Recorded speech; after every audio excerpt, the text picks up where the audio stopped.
injifannoon kan uummata Oromootii Galatoomaa Jawaaritti dabarsa.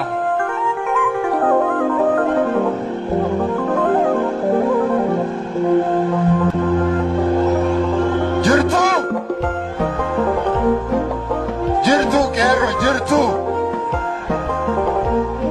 baga jiraattan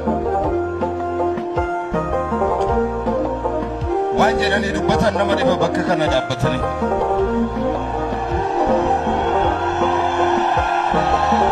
waggaa 150 duraati jalqabee Oromoonni guyyaan har'aa kun akka argamuuf wareegaman utuu al tokko ol jedhanii kana arganii maal jedhu laata? Utuu al tokkicha boquu isaanii ol qabatanii alaabaa kanaa fi uummata bilisummaa fedhee iddoo kanatti argame kana arganii maal jedhanii dubbatu laata?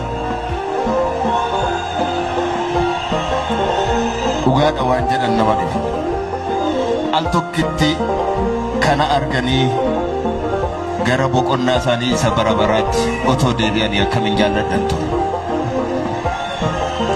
Har'a safuurri isaanii nu wajjin jira. Har'a